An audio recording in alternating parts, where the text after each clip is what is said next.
Bonjour à tous! Dans cette vidéo, vous allez apprendre à parler de faits passés en anglais. Vous allez apprendre à utiliser le prétérit. Pour utiliser ce temps, vous n'aurez besoin que de deux ingrédients, un auxiliaire et une pomme de terre. Une pomme de terre, me direz-vous? Mais oui, car la pomme de terre va vous servir à vous rappeler quand on peut utiliser le prétérit. Ce temps nous sert à exprimer des faits passés, datés et terminés. PDT, pomme de terre.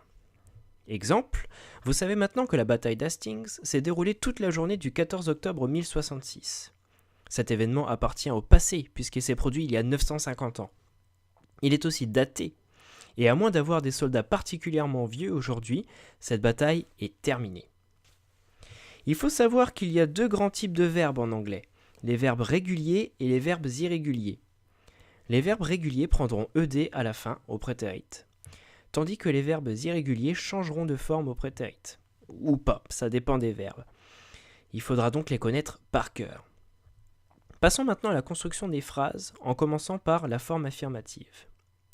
La formule est basique. Nous avons un sujet, un verbe au prétérit et un complément. Exemple, William the Conqueror invaded England in 1066.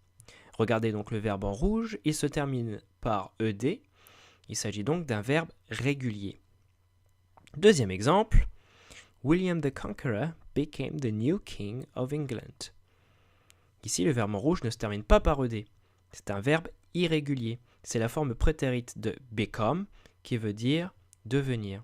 Guillaume le Conquérant est devenu le nouveau roi d'Angleterre. Passons maintenant à la forme négative, et c'est là qu'il faut sortir notre deuxième ingrédient. Ici devant votre écran, vous avez répondu l'auxiliaire, ça signifie que vous suivez, et c'est cool. Tout comme l'auxiliaire du présent simple est do, l'auxiliaire du prétérit est son équivalent au prétérit, c'est-à-dire did. Et là, si vous suivez toujours et que vous vous êtes dit « ça veut dire que do est un verbe irrégulier », alors là je dis GG car c'est exactement ça. Bref, la formule est la suivante. Sujet, didn't, c'est-à-dire notre auxiliaire plus not, la base verbale, le verbe tout nu, sans rien, tout seul, plus le complément. Exemple, Harold didn't win the Battle of Hastings. Regardez bien ici notre base verbale en violet, win, il est tout seul, il n'y a pas de to devant et il n'est pas conjugué, c'est la forme la plus simple qui soit. Passons maintenant à la forme interrogative. Comme pour chaque question, en anglais, on effectue une inversion sujet-verbe, enfin plutôt une inversion sujet-auxiliaire. Alors notre question peut commencer par un mot interrogatif en WH, comme pour les questions who, where, why, when, what, how, suivi d'un auxiliaire, notre auxiliaire toujours, did, plus un sujet, seulement là la base verbale, donc notre verbe tout nu, et le complément. N'oubliez pas de mettre le point d'interrogation à la fin de votre phrase.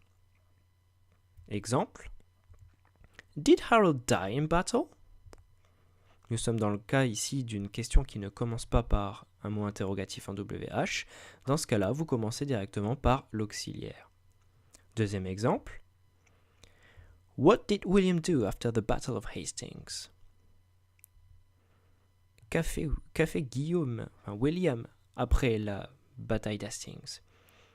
Et ici, regardez bien, nous sommes dans le cas où la question commence par un mot interrogatif en WH et notre schéma de base est respecté. Petite remarque, be peut aussi être un auxiliaire du prétérit. Il sera alors sous sa forme prétérit, c'est-à-dire was pour les sujets singuliers et were pour les sujets pluriels. Car oui, be est aussi un verbe irrégulier. Par exemple, Was Harold King of England? Harold est un sujet singulier, puisqu'on peut remplacer par he. Donc ici l'auxiliaire sera was. Et ça veut dire, est-ce que Harold était roi d'Angleterre? Deuxième exemple, Were the Norman soldiers noblemen? Ici, le sujet Norman soldiers est pluriel. Du coup, on emploiera were. Et ça veut dire, est-ce que les soldats normands étaient des gens nobles? Voilà. Maintenant, vous connaissez les formules de base pour faire des phrases au prétérit. Vous savez parler de faits passés. Allez maintenant partager ce savoir par-delà le monde en parlant anglais à toutes les personnes que vous rencontrerez. Et moi, je vous dis à bientôt.